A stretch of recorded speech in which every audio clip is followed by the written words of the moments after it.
அற்புதங்கள் தொடரும். இன்றும் ஒரு வழிபாட்டு முறை ஒன்று உள்ளது. தேங்காய் எண்ணெயும் உதியும் சேர்ந்தால் உங்கள் வாழ்க்கை எப்படிப்பட்ட ஒரு அதிசயத்தை ஏற்படுத்த போகுது தெரியுமா? உணவு கொடுக்காதவர்கள் தயவு செய்து உணவை கொடுங்கள். வாழ்க்கையில் நாம் எதை கடைப்பிடிக்கிறோன்றத நீங்கள் தெரிஞ்சுக்கணும். இப்போ வரைக்கும் நாம் பிடிவாதத்தாலையும் ஆணவத்தாலையும் அகங்காரத்தாலையும் ஈகோவாலையும் தான் நாம் தாக்கப்படுகிறோம். இதனால் நமக்கு நடக்க வேண்டிய பிரபஞ்சத்தின் மூலமாக கிடைக்க வேண்டிய பலன்கள் கிடைக்கல, பெற்றோர்கள் மூலமாக கிடைக்க வேண்டிய பலன்கள் கிடைக்கல, அன்பே சாய் குடும்பத்தில் புனித ஆன்மாக்கள் மூலமாக கிடைக்கக்கூடிய பலன்கள் கிடைக்கல, கடைசியாக சாயப்பா மூலமாக கிடைக்க வேண்டிய பலன்களும் கிடைக்கல. ஒரே நொடி போதும் இந்த பதிவை கேட்டு முடிஞ்சால் உங்கள் வாழ்க்கையில் இதை தான் செய்வேன் அப்படின்னு சொல்லி உறுதியாக நம்பிட்டீங்கன்னா அத்தனை பலன்களும் காத்திருக்கிறது உங்களிடம் வந்து சேர என்பதை மறவாதீர்கள்.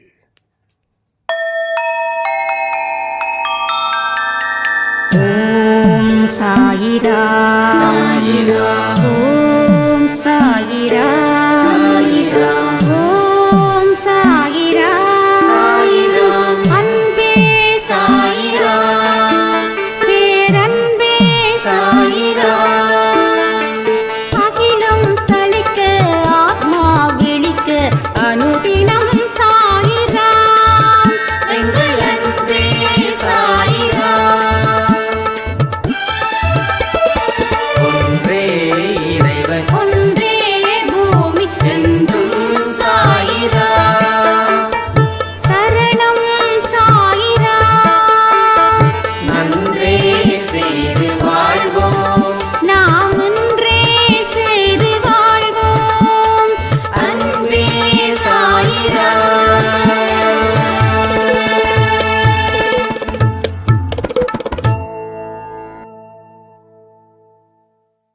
சாயிராம். என் உயிரின் உயிரானவர்களே, நேற்றைய இரவு சாயப்பா உங்களுக்கு மிராக்கல் செய்திருந்தாருன்னா நீங்கள் அதை கமெண்ட் பண்ணுங்க. ரொம்ப டீட்டெயில்டாக பேசணும் அப்படின்னா எனக்கு ஆடியோ மெசேஜ் பண்ணுங்க. ஏன்னா பலரும் இந்த விஷயத்தை பகிரட்டும். அப்படி இருந்தாதான் சாயப்பா மேலே இன்னமும் நம்பிக்கை அதிகரிக்கும். நம்மெல்லாம் என்ன பண்ணுறோம், நம்மளை நம்புறவங்களை நாம் நம்பிக்கைக்குரியவர்களாக இருக்கணும்னு நம்பிக்கையை ஏற்படுத்துவது போல நாம் இருப்போம். ஒரு டிரான்ஸ்பரண்ட்டாக எல்லா விஷயத்தையும் நாம் அவங்கக்கிட்ட ஷேர் பண்ணுவோம். ஏன் அப்படின்னா, நீ என்னை நம்பு அப்படின்னு இன்டைரக்டான ஒரு மெசேஜை நம்மளோட அன்புக்குரியவர்கள்கிட்ட நாம் சொல்லுவோம். அப்போ என்ன ஆகுது, அவங்களுக்கு நம்ம மேலே நம்பிக்கை ரொம்ப ஜாஸ்தி வரும். அதே போல தான் இங்கேயும் அவர் செய்த மிராக்கள், அந்த நெத்தியில் அவர் அந்த கொடுத்த ஒரு அற்புதமான ஒரு அழகான ஒரு வைப்ரேஷன். ஸோ நானும் ஒரு 10-10:30 மணி இருக்கும், அதை நான் செஞ்சேன். ஒரு தண்ணியில் நனைச்சி என்னுடைய கைகளால் அதை தொடும்போது என்னுடைய உடம்பு மெய் செலுத்துச்சு. அந்த ஈரம் காயிற வரைக்கும் அதை நான் உணர்ந்தேன். நல்ல அருமையான ஒரு அழகான ஒரு அற்புதமான ஒரு ஃபீல். அந்த ஃபீல் இத்தனை வருஷமாக எனக்கு சத்தியமாக கிடைக்கல. அதே போல் அந்த மாதிரி ஒரு விஷயத்தை சாயப்பா அந்த பதிவில் கொடுத்ததுக்காக சாயப்பாவுக்கு நாம் எல்லோரும் நன்றிகளை தெரிவித்து கொள்ளலாம். அதே போல் நிறைய பேரோடைய கமெண்ட் நீங்கள் பார்த்தீங்களா என்னன்னு தெரியல. நேற்று இரவு கொடுத்த பதிவில் அந்த கமெண்ட்டை கொஞ்சம் பாருங்கள். ஸோ நம்பிக்கையும் அன்பும் கலந்த ஒரு பக்தி தான் நம்ம அன்பே சாயில தொடர்ந்து சொல்லிக்கிட்டே இருக்கோம். அன்பை அதிகமாக்குங்க. அன்பை அவர் மீது அதிகமாக்குங்க. உங்கள் மனசில் அமைதி மிகப்பெரிய அளவில் ரொம்ப முக்கியம்னு நம்புங்க. ஸோ அமைதியாக இருக்கிற இடத்துல குழப்பம் இருக்காது. குழப்பமாக இருக்கிற இடத்துல தெளிவு இருக்கும். தெளிவு இருக்கிற இடத்துல நம்பிக்கை இருக்கும். ஸோ இவ்வளோதான். நம்பிக்கை, பொறுமை அப்படின்னு அவர் சொல்லக்கூடிய வார்த்தைகளை மட்டும் பார்க்கக்கூடாது. அந்த நம்பிக்கை எப்படி நம்மளால் கொண்டு வர முடியுன்றதுக்கு உண்டான படிக்கட்டுகள் தான் இருக்குது. ஒரு கோயிலுக்கு போகிறோம் அப்படின்னா, மலை கோயிலுக்கு போகிறோன்னா அந்த படிக்கட்டை ஏறி தான் அந்த கோயிலில் இருக்கக்கூடிய சாமியை தரிசிக்க முடியும். அதே போல் நம்பிக்கை அப்படின்ற ஒரு கோயிலுக்கு போகணுன்னா இத்தனை படிக்கட்டுகளை நீங்கள் ஏறணும். ஸோ அப்படி ஏறினா மட்டும்தான் நாம் நம்பிக்கைன்ற கோயிலில் போய் நிற்க முடியும். அதனால் நீங்கள் உங்களை தயார் பண்ணிக்கிறதுல ரொம்ப ரொம்ப ரொம்ப தெளிவாக இருக்கணும். அங்கே நீங்கள் எந்த இடத்துலையும் காம்ப்ரமைஸ் பண்ணாதீங்க. ஸோ லைஃப் அப்படின்றது ஜஸ்ட் ஒரு ஸ்டார்டிங் தான். எப்பயுமே ஒவ்வொரு நாளும் லைஃப் ஸ்டார்டிங் தான், இட்ஸ் நாட் எ எண்டிங். இந்த ப்ராசஸிங் எப்பயுமே ஸ்டார்டிங்கில் தான் இருக்குதே தவிர எண்டிங்கில் நிற்கல. அதனால் ஒரு நாளையும் உங்களுடைய மிக முக்கியமான நாளாக நீங்கள் கருதுங்க. அதுக்கு முன்னாடி வெற்றிச்சன் சாயம் சத்தியம் கொடுக்க முடியல. அதனால் I am very sorry. But கொஞ்சம் அன்டைம் ஆனதால் என்னால் ப்ராப்பர் பண்ண முடியல. ஸோ நாளைக்கு வந்துடும். ஸோ உங்களுடைய பிரார்த்தனைகளும் உங்களுடைய வேண்டுதல்களும் கண்டிப்பாக கடவுள் அவருடைய காதால் கேட்டு அதை அவர் மனசால நம்மளை செய்ய வைப்பார். அவர் நம்முடன் இறங்க வேண்டும். மெயினாக அவர் நம்முடன் இறங்க வேண்டும். ஷீரடியில் இருக்கக்கூடிய சாயப்பாவோ இல்லை உங்கள் ஊரில் இருக்கக்கூடிய சாயப்பாவோ உங்களில் ஐக்கியமாகணும். அது ரொம்ப இம்பார்ட்டன்ட். அப்போ ஐக்கியமாவதற்காகத்தான் நம்ம அவரை தேடி தேடி போகிறோம். ஒன்ஸ் ஐக்கியம் ஆயிட்டாங்க அப்படின்னா கோயிலுக்கு போக வேண்டிய நெசசிட்டி இல்லை. எங்கிட்ட நிறைய கேட்குறாங்க, நீங்கள் என்ன ஒருத்தரை தான் ஷீரடி போனீங்களா, நெக்ஸ்ட் டைம் போகலையா, போகிறதுக்கு வாய்ப்பு இல்லையானாங்க. ஸோ அவரை மறந்தாதான் கோயிலுக்கு போகணும். நம்ம ரெகுலராக அவர் நம்ம கூட இருக்கும்போது ஒன்றும் இல்லை, நம்ம அம்மா அப்பா நம்ம கூட இருக்காங்க. என் கூட இருக்கும்போது நான் எதுக்கு அவங்க இல்லாத இடத்துல போகணும்? இப்போ கோயம்புத்தூரில் இருக்காங்க, அவங்க ஈரோடு இருந்தால் தான் நான் வாரம் ஒரு நாள் போய் பார்க்க போவேன். அவங்க என் கூட இருக்கும்போது நான் அங்கே போக வேண்டிய அவசியம் இல்லை. அதே போல் தான் நானும் சொல்கிறேன். அவர் எனக்குள்ளே இறங்கும்போது நான் எதற்கு அவரை வெளியில் தேடணும்? தேவையில்லாத அலைச்சல், தேவையில்லாத பணம். கிட்டத்தட்ட போகிறது வர்றதுக்கு ஒரு ஆளுக்கு எடுத்தால் கூட 5,000. அந்த 5,000 இங்கே இருக்கக்கூடிய ஏழை குழந்தைங்களுக்கு சாப்பாடு கொடுக்கலாமே, அந்த தாட்டு தான் எனக்கு போகிறது. என்றைக்குமே என்னுடைய செலவை குறைக்கணும். குறைச்சதில் இருந்து தனியாக எடுத்து வைக்கணும். அது இல்லாதவர்களுக்கு உதவணும். எத்தனையோ குழந்தைங்க இல்லாமல் இருக்காங்க, சாப்பாடு இல்லாமல் இருக்காங்க, துணி இல்லாமல் இருக்காங்க. பெரியவங்க பெட்ஷீட் இல்லாமல் ரோட்டோரம் சாலையோரம் தூங்கி கொண்டு இருக்கிறார்கள். ஸோ இவங்களுக்கெல்லாம் நம்ம என்ன செய்யணும்? நிறைய செய்யணும், நிறைய செய்யணும், நிறைய செய்யணுன்ற வேகம். எப்படி அந்த வேகம் வந்ததுன்னா, அவர் நமக்கு உள்ள இறங்கினதால அவர் நம்மளை செயல்படுத்துகிறார். என் வாழ்க்கையில் நிறைய மிராக்கள்லாம் இருக்குங்க, எக்கச்சக்கமான மிராக்கல்ஸ் இருக்குது. ஈவன் ஃபினான்ஷியலாக நான் சம்டைம்ஸ் ரொம்ப டிஸ்டர்ப்டாக இருந்தால் கூட நான் அவரை நம்பி அமைதி காக்கும்போது எனக்கு அந்த நேரத்தில் ஒரு ஜாக்பாட் அடிக்கும். என்றைக்கோ ஒரு பேசின ஒரு ஆர்டர் அன்னைக்கு வரும். இல்லை என்றைக்கோ சர்வீஸ் முடித்த ஒரு லேப்டாப் கஸ்டமர் சார் 10 நிமிஷத்தில் நான் சார் எடுத்துக்கிறேன்னு சொல்லுவாங்க. அந்த அமௌண்ட் எனக்கு தேவைப்படுற அமௌண்ட்டாக இருக்கும். ஸோ அப்படி நிறைய மிராக்கல்ஸ். இப்போ என்ன சொல்கிறேன்னா, எந்த அளவுக்கு நாம் அமைதியை கடைப்பிடிக்கிறோமோ, நம்ம பொறுமையாக இருக்க பழகுறோமோ, அந்த அளவுக்கு நீங்கள் நிமிர்ந்து நிற்பீர்கள், நீங்கள் நிமிர்ந்து வாழ்வீர்கள். அவ்வளவு பெரிய பொக்கிஷம் இங்கே அன்பே சாய் குடும்பத்தில் கடவுள் உங்களுக்கு கொடுத்துருக்கிறார். அப்போ எல்லா விஷயத்திலையும் அவர் முன்னாடி நின்று நமக்கு தேவையான ஒவ்வொரு விஷயத்தையும் அவர் நம் மூலமாகவே செய்து நம்மை உயர்த்துகிறார். இப்போது நீங்கள் ஒரு கஷ்டத்தில் இருக்கீங்க, யாராவது உதவி செஞ்சுக்கிட்டே இருந்தால் உங்களுக்கு ஆரம்பத்தில் நல்லாயிருக்கும், போக போக உங்களுக்கே ஒரு மாதிரி கஷ்டமாக இருக்கும். என்னடா அது, அவர் உதவி செய்கிறாரு, நாம் வாங்குகிறோம் அப்படின்னு நாம் சம்டைம்ஸ் ஒரு பிச்சைக்காரர்கள் போல் நம்ம மனசில் ஒரு கடினமான விஷயம் இருக்கும். உதவி செய்கிறவர் எதுவும் நினைக்கல, ஆனால் நமக்கு ஒரு மாதிரி இதாக இருக்கும். அப்போ நாம் என்ன பண்ணுவோம், எனக்கு தேவையானதை நானே செஞ்சுக்க முடியாமல் நான் இப்படி இருக்கேனே அப்படின்ற ஒரு தாட்டு ஒரு நமக்கு வரும். அதாவது நல்ல மனசு இருக்கிறவங்களுக்கு வரும். மற்றவங்க கொடுக்கட்டும் போட்டும் வரட்டும் அப்படின்ற மாதிரிலாம் இல்லை. நமக்குள்ள ஒரு நல்ல மனசுக்கு, அது நல்ல மனசுக்கு நம்ம சொந்தக்காரராக இருப்போம். அப்போது என்ன நடக்குது, ஏது நடக்குதுன்னா ஒரே ஒரு விஷயந்தான், ரொம்ப தெளிவாக நான் சொல்கிறேன், நல்லா கேட்டுக்கோங்க. என்னைக்கு நாம் அமைதியான முறையில் வாழ்க்கையை வாழ பழகிறோமோ, அந்த ஹேபிட்டை என்னைக்கு நமக்கு நேச்சுரலாக வருதோ அன்னைக்கு ஒரு பீஸ் ஆஃப் மைண்ட் நமக்கு கிடைக்கும். அது ஒரு பெரிய கான்ஃபிடென்ஸை ஏற்படுத்தும். அது ஒரு வரலாற்று சாதனை மிக்க ஒரு விக்டரி, ஒரு வின்னிங் மூமெண்ட்டை அது டெஃபினட்டாக கொடுக்கும். ஸோ அந்த மாதிரியான ஷோஸ் தான் நான் இங்கே ரெடி பண்ணிகிட்ருக்கேன், உங்களை எல்லாரையும் வச்சு.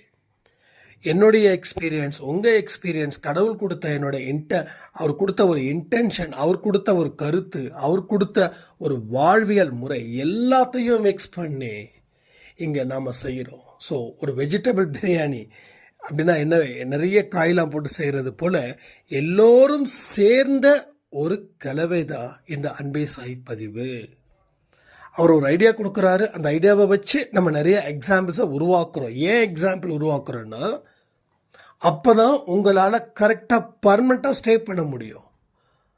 ஒரு விஷயத்தை நீங்கள் எடுக்கிறீங்கன்னா அதை ஃபைனல் ஆகிற வரைக்கும் நீங்கள் அதில் இருந்து நகரவே கூடாது. ஸோ அதுதான் உங்கள் லைஃப், அதுதான் உங்கள் வாழ்க்கை. ஸோ அதை தாண்டி வேறு எதுவும் இல்லை அப்படின்ற ஒரு மனப்புரட்சியை நீங்கள் ஏற்படுத்தணும். இது மனப்புரட்சி. ஸோ புரட்சியாக நீங்கள் வாழணும். ஆனால் இந்த புரட்சி அமைதி புரட்சி சொல்லலாம், ஆன்மீக புரட்சி சொல்லலாம், இல்லை மனப்புரட்சி சொல்லலாம். ஆனால் பட் உங்களுடைய ஆக்டிவிட்டீஸ் எல்லாமே வெளியில் இருக்கிறவங்க வியப்பு அடைகிற வரையில் விடாதீங்க. உங்களை பார்த்து வாவ் என்னங்க வேற லெவலில் இருக்கீங்களே எப்படிங்கன்னு கேட்குற அளவில் நீங்கள் மிகப்பெரிய ஒரு இடத்துல சாய்ப்பா உங்களை அழைச்சிட்டு போகிறாருன்னா, அவர் அழைச்சிட்டு போகிற இடத்துல நீங்கள் என்றைக்குமே அதை கண்டினியூவாக அவரோட கையை விடாமல் இருக்கக்கூடிய சிரமத்தை அக்செப்ட் பண்ணி, இருக்கக்கூடிய பெயினை அக்செப்ட் பண்ணி, இருக்கக்கூடிய அன்கம்ஃபர்டபுளை அதை அன்கம்ஃபர்டபுளாக நினைக்காம ஒரு கம்ஃபர்டபுளான ஜோனுக்கு தான் என்ன கடவுள் அழைச்சிட்டு போகிறாருன்ற நம்பிக்கையோட அந்த சகிப்புத்தன்மையை நீங்கள் நிலைநிறுத்தணும். நம்ம அங்கமுத்து கேட்கும்போது சகிப்புத்தன்மை அப்படின்னா இதுதான் சகிப்புத்தன்மை. நான் பிடிச்ச ஜோனில் தான் என்னால் வாழ முடியுன்றது அது கம்ஃபர்டபுள். பட் என்னால் பிடிக்காத தன்மையிலையும் இதுதான் எனக்கு கடவுள் எழுதி வைக்கப்பட்டது ஒரு முன்னேறுவதற்கு அப்படின்னா, நான் இதை ஏன் எனக்கு வசதியாக நான் ஏற்படுத்திக்க கூடாதுன்னு நினைக்கணும். அதாவது ஒரு அரண்மனை வீட்டில் ஒருத்தர் இருக்கிறாரு, ஏசி இருக்குது, டிவி இருக்குது, ஃப்ரிட்ஜ் இருக்குது, எல்லாமே டக்கு டக்கு டக்கு டக்கு நடக்குது. அப்படிப்பட்டவன் ஒரு குடிசை வீட்டில் அவன் தங்க முடியாது. ஆனால் குடிசை வீட்டையும் அவன் அரண்மனை வீட்டு போல அவன் எப்படி இருந்தானோ அதே போல் அவன் குடிசை வீட்டிலேயே வாழ்ந்தானா தட்ஸ் அ சகிப்புத்தன்மை. ஸோ நம்ம மனுஷங்களுக்குள்ளே என்ன ஆகுதுன்னா ஒரு கம்ஃபர்டபுள் ஜோனுக்குள்ளே நம்ம இருக்கோம். எனக்கு போகிறோம், அது வசதியாக இருக்குமான்னு பார்க்குறோம். அது வசதியாக இல்லைன்னா அதை ரிஜெக்ட் பண்ணுறோம். ஆனால் நீ அந்த இடத்துல இருந்து வாழ்ந்திருந்தனா நீ வசதியான ஒரு வாழ்க்கையை வாழ்ந்திருப்ப. ஸோ இதுதான் சகிப்புத்தன்மை. அதனால் நமக்கு பிடிச்சதை தான் நான் செய்வேன்றதை தாண்டி அது நமக்கு கிடைக்கலன்னா நமக்கு பிடிக்காத ஒரு விஷயத்தையும் அதை வாழ பழகிக்கிட்டு முன்னேறுவதற்கு உண்டான பாதையில் அந்த கவனத்தை வச்சிட்டிங்க அப்படின்னா கொஞ்ச நாள் அது உங்களுக்கு பழகிடும். அதில் நீங்கள் இருக்க பழகிட்டீங்கன்னா உங்களுக்கு பிடிச்ச வாழ்க்கையோட இன்னும் சிறப்பான ஒரு வாழ்க்கையை அவர் கொடுப்பார். நல்லா பாருங்கள், நம்ம இன்னைக்கு வரைக்கும் நமக்கு பிடிச்ச வாழ்க்கையை தான் வாழ்ந்துட்டுருக்கோம். நமக்கு பிடிச்ச வாழ்க்கை கிடைக்கலன்னா நம்ம வெறுப்ஸில் போயிடுறோம். அதாவது வாழ்க்கையை வெறுத்து போகிறோம். நிறைய அன்பே சாயில் சொல்லக்கூடிய வார்த்தை, ஒரு 20-25 வயசு இருக்கிறவங்கெல்லாம் நான் சீக்கிரமாக மேரேஜ் பண்ணிட்டேன். மேரேஜ் பண்ணும்போது லவ் மேரேஜ் எகெயின்ஸ்டாக நான் வந்து மேரேஜ் பண்ணேன். பட் நான் எதிர்பார்த்த வாழ்க்கை வேறு, ஆனால் இங்கே நடக்கக்கூடிய வாழ்க்கை வேறு அப்படின்னு. அப்போ என்ன ஒரு விஷயம் அப்படின்னா, ஒரு லவ் பண்ணும்போது ஒரு ஹீரோயின் எப்படி இருக்காங்களோ அப்படி இருப்பாங்க. பட் இதை ப்ராக்டிக்கல் லைஃப்பில் வாழும்போது தான் அந்த சாயம் கலையும். சில இடத்துல பார்த்தீங்கன்னா, நான் நிறைய மாலுக்கெல்லாம் போகும்போது அவங்களுடைய ஒரு லவ்வர்ஸ் கூட வந்திருப்பாங்க. அப்போ யாராவது வந்து மால் இல்லை சாரி இது மாதிரி கொஞ்சம் வெளியில் அவுட் சைடில், அப்போ அண்ணா இதை காசு கொடுங்கன்னா இவர் வந்து பர்ஸ் திறந்து ஒரு 100 ரூபாய் கொடுப்பார். எதுக்கு அப்படின்னா அது ஒரு ஹீரோயிசம். ஸோ ரியாலிட்டியை மறைச்சி வாழக்கூடியது தான் லவ். நான் எல்லாரையும் சொல்லலை, ஏன்னா நான் அப்படி இல்லைன்றதை தான் சொல்கிறேன். நான் எல்லாரையும் சொல்ல மாட்டேன், கிட்டத்தட்ட 80%. ஸோ ரியாலிட்டியை மறைச்சி தான் அங்கே லவ் நடக்குது. ஸோ ரியல் லைஃப்பில் எது ரியலோ அதுதான் நடக்கும். கனவு உலகம் வேறு, நிஜ உலகம் வேறு. கனவு உலகம் வேறு, டோட்டலாக வேறு. ஆனால் நிஜ உலகத்துக்கும் கனவு உலகத்துக்கும் துளி கூட சம்மந்தம் இல்லாமல் இருக்கும்போது தான் இந்த லவ் மேரேஜ் எல்லாமே ரொம்ப பிச்சுக்குது. பட் கொஞ்சம் டிஸ்டன்ஸ் கொஞ்சம் ஓரளவுக்கு தான் இருக்குதுன்னா தப்பிச்சுக்கும். ஆனால் ஒட்டுமொத்தமாக ஏகப்பட்ட விஷயங்கள். அப்போ என்ன ஆகுது, நான் நினச்சது ஒன்று ஆனால் இங்கே நடந்தது ஒன்று, ஆனால் இப்போ எங்கள் வாழ்க்கை பிடிக்கல. எஸ், உன்னோட எக்ஸ்பெக்டேஷன் 100 ஆனால் நடந்தது 0. ஸோ எதுவுமே நடக்கலை. ஸோ 50க்கு மேலே இருந்துச்சுன்னா ப்ராப்ளம் இல்லை. பட் என்ன ஆகுது, 0 ஒன்றுமே இல்லை, nothing. 0 is not a value. So வேல்யூக்குள்ளேயே நீ வரல, உன்னோட எக்ஸ்பெக்டேஷன்ஸ் 100. அப்போ வெறுக்காமல் என்ன பண்ணும். ஸோ ரியல் லைஃபுக்கு நீங்கள் வரணும். ஸோ இதுதான் ரியல் அப்படின்னு நம்ம ஏற்றுக்கும் போது நம்ம வாழ்க்கை நிச்சயமாக ஒரு பெரிய மாற்றத்தை அது ஏற்படுத்துது, ஒரு மிகப்பெரிய மாற்றத்தை ஏற்படுத்துது. ஸோ என்னோடய பர்சனல் விஷயம் சொல்லும்போது கொஞ்சம் உங்களுக்கு நல்லா புரியும்னு நினைக்கிறேன். ஸோ நான் வந்து செகண்ட் மேரேஜ் பண்ணுறதுக்கு ரொம்ப நாள் எடுத்துக்கிட்டேன். ரொம்ப அது உங்களுக்கு எல்லாருக்கும் தெரியும். ஸோ தனிப்பட்ட முறையில் எனக்கு நிறைய பேர் வந்து இது மாதிரி எனக்கு தெரிஞ்சவங்க இருக்காங்க அப்படின்னு சொல்லி ஃபோட்டோஸ்லாம் அனுப்பி வச்சாங்க. பட் நான் எதையுமே நான் அக்செப்ட் பண்ணவே இல்லை. ஏன் அப்படின்னா, நம்ம லைஃப்பில் நம்மளுடைய பாதைன்றது ஒரு ஸ்பிரிச்சுவல் பாதை தான் ஜாஸ்தி இருக்குது. ஸோ வரக்கூடிய பெண் என்ன தான் நீ பார்த்துக்கணும், எனக்கு தான் நீ ப்ரைமரி ஷோஸ் கொடுக்கணும். ஸோ அப்படின்ற மாதிரி வந்துடக்கூடாதுன்றதுக்காக தான். அதுக்காக நான் எல்லாருக்கும் கூட சொல்லலை, சத்தியமாக அப்படி இல்லை. பட் எனக்கு தோணுது, எனக்கு வந்து இந்த மாதிரி விஷயங்கள்லாம் இருக்கும். ஸோ அதனால் மேரேஜ் எதுக்குன்னு சொல்லி நான் ஒதுங்கி நின்னதுக்கு ரீசனே அது ஒன்று தான். ஆனால் எது நடக்கணுமோ அது நடந்து தானே தீரும். எது நடக்கணுமோ நடந்து தானே தீரும். அது யாராலையும் மாற்ற முடியாதுல்ல. அப்போது எனக்கு இவங்க தான் கன்ஃபார்ம் ஆகும்போது அவங்கக்கிட்ட நான் என்னுடைய ரியல் லைஃப்பை பற்றி தான் சொன்னேன், தவிர என்னோடய ரியல் லைஃப்பை பற்றி சொல்லலை. என்னோடய ரியல் லைஃப் நான் இப்படி தான், இந்த மாதிரி தான் இருப்பேன், இப்படி தான் இருப்பேன், எல்லாரு மேலேயும் கேர் எடுப்பேன்.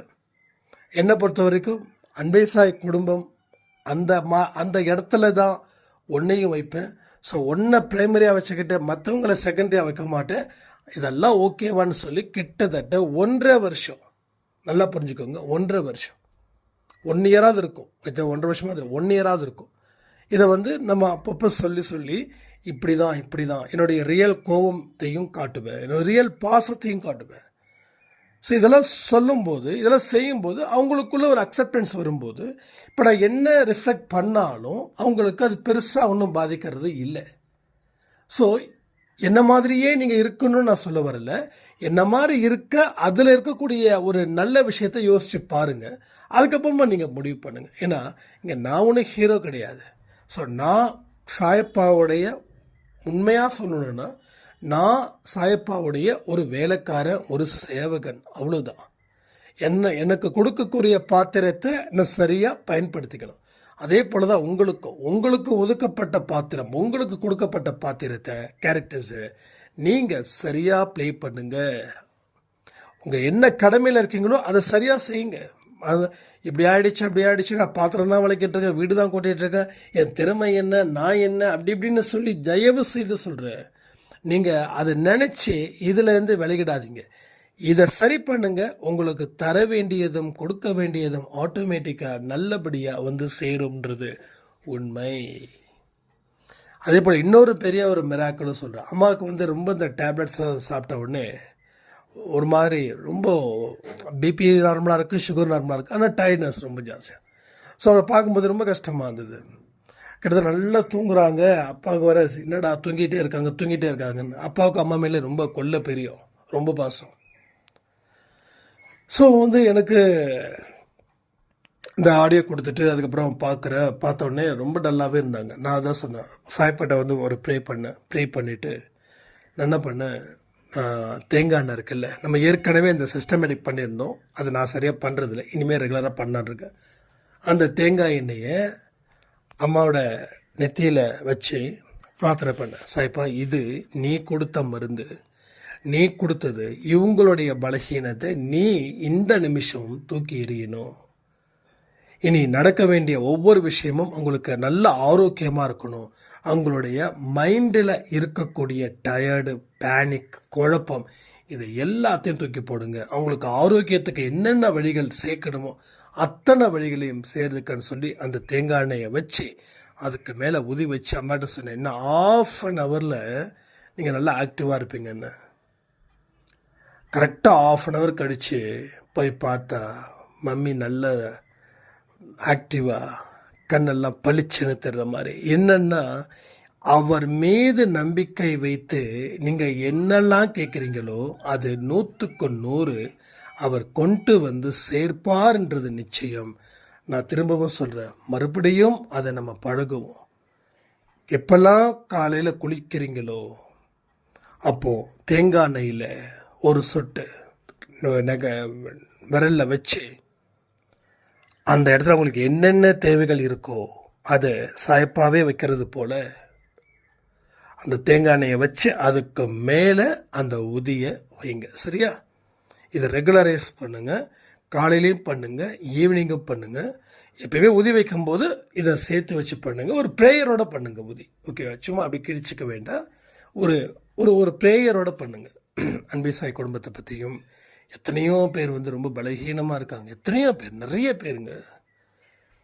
அதாவது கேட்கறதுக்கு ஆள் இல்லாமல் இருக்கிற அம்மாக்களும் இந்த உலகத்தில் நிறைய இருக்காங்க. சரி, அவங்களுக்கெல்லாம் மொபைல் யூஸ் பண்ண தெரியாது, ஒரு இடத்துல அடங்கி இருக்கிறாங்க, ரொம்ப கஷ்டத்தில் இருக்காங்க. ஸோ அவங்க எல்லாருக்குமே தான் நம்ம பிரார்த்தனை பண்ணுறோம், ரெகுலர் பிரார்த்தனை பண்ணுறோம். அதான் அன்பே சாயில் சொல்கிறேன், உங்களுக்கு பிரச்சனை இல்லைன்னாலும் மற்றவங்க பிரச்சனையை உங்கள் பிரச்சனையாக நினச்சி நீங்கள் பிரார்த்தனை பண்ணுங்க அப்படின்னு சொல்கிறோம். அப்போ எல்லா இடத்துலையும் கடவுளுடைய ஆசீர்வாதம் நிறைய நிறைய நிறைய இருக்குது.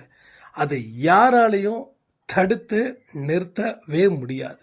ஸோ நீங்கள் உங்களை தயார் செய்து கொண்டால் எல்லா விஷயமும் உங்கள் வாழ்க்கையில் மிகப்பெரிய ஒரு மாற்றத்தை அது ஏற்படுத்தும். ஒரு நல்ல ஒரு வாழ்க்கையை அது உங்களுக்கு கொடுக்க வழிவகுக்கும். நல்லா புரிஞ்சுக்கோங்க, இந்த பிரபஞ்சம் எல்லாம் தெளிவாக இருக்குது உங்களுக்கு நல்லது செய்ய. பெற்றோர்களுடைய ஆசீர்வாதமும் இருக்குது உங்களுக்கு நல்லது செய்ய. அன்பே சாய் குடும்பத்தில் இருக்கிற அத்தனை புனிதமான ஆன்மாக்களும் இருக்குது உங்களுக்கு நல்லது செய்ய. எல்லாத்தையும் தாண்டி எங்கும் எதிலும் இருக்கக்கூடிய நம் அன்பே சாய் அப்பாவும் இருக்கார் உங்களுக்கு நல்லது செய்ய. பட் நீங்கள் ஒரு அடி எடுத்து வச்சாதான் அடுத்த 10 அடி உங்களுக்கு மிகப்பெரிய ஒரு வரமாக அமையும். அப்போது உங்கள் கையில் தான் உங்கள் வாழ்க்கை இருக்குது. நீங்கள் மூவ் ஆன் பண்ணுங்கள். ஸோ யாரெல்லாம் இன்னும் சாப்பாடு கொடுக்கலையோ தயவு செய்து கொடுத்துடுங்க. ஏன்னா ஒவ்வொரு நல்ல உதவிகளும் உங்கள் வாழ்க்கைக்கு பேருதவியாக அமையும் அப்படின்றதுல ரொம்ப தெளிவாக இருங்க. அதே போல் நாளைக்கு நம்ம வந்து அந்த ஊனமுற்றோர் குழந்தைகளை வந்து பார்க்குற மாதிரி இருந்தது. அது கொஞ்சம் போஸ்ட்போன் ஆகிடுச்சு. ஸோ ஐ திங்க் சண்டே வந்து நம்ம அதை சரி பண்ணலான் இருக்கோம். ஸோ அந்த ஈவெண்ட் நடக்கும்போது டெஃபினட்டாக நான் வந்து உங்களுக்கு வீடியோ ஃபோட்டோஸ் வந்து ஷேர் பண்ணுறேன். எதுக்கு இதெல்லாம் ஏங்க சொல்லணும் அப்படின்னா, இதில் நீங்களும் நிறைய காசு கொடுத்துருக்கீங்க. 100, 200, 300, 500 அது மாதிரி. ஓகேங்களா? ஸோ நீங்கள் இது வந்து நான் நாளைக்கு அந்த சண்டே ஆர்கனைஸ் பண்ணுறோம் அப்படின்னா அதில் உங்களுடைய போர்ஷனும் இருக்குதுன்னு அர்த்தம். ரைட்டா? ஸோ அதனால் யாரெல்லாம் வந்து உங்கள் கையால் வாங்கி கொடுக்க முயற்சி பண்ணுங்க. அப்படி இல்லைன்னா நம்பகமான யாராவது ஒருத்தங்க இருந்தாங்க அப்படின்னா அவங்களுக்கு அதை கொடுங்க. அதை அவங்க செய்கிறாங்களான்னு பாருங்கள். பார்க்குறது நல்லது. ஏன்னா நீங்கள் கொடுக்குற காசு அடுத்தவங்க வயிற்றுக்குள்ளே போயிடக்கூடாது, இல்லாதவங்க வயிற்றுக்கு போகணும். It's very very important. ஏன்னா இந்த இடத்துல நான் ரொம்ப தெளிவாக இருப்பேன். அதுக்கு தான் தனியாக ஒரு அக்கௌண்ட்டை வச்சு நம்ம மெயின்டைன் பண்ணிகிட்ருக்கோம். தெரிஞ்சோ தெரியாமலோ அதுலேருந்து ₹1 கூட எடுக்கக்கூடாது அப்படின்னு சொல்லி. ஏன்னா அவர்கிட்ட அவருடைய காசை நம்ம எடுத்துட்டா நம்ம காசை அவர் எடுத்துடுவார். அப்போ நம்ம பேங்க் பேலன்ஸில் வந்து 0ல் போயிடும். ஸோ மனுஷனோட மனசு இந்த காசு வந்தால் மாறும். ஆனால் காசு வந்தால் மட்டும் இல்லை, எது வந்தாலும் நம்ம அன்பே சாய் குடும்பத்தில் இருக்கக்கூடிய குழந்தைங்களோட மனசு என்றைக்கும் எப்பையும் மாறக்கூடாதுன்னு சொல்லி இந்த பதிவை நான் முடிக்கிறேன். ஜெய் சாய்ராம்.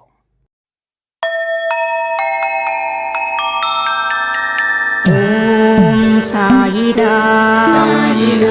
ஓம் சாயிரா.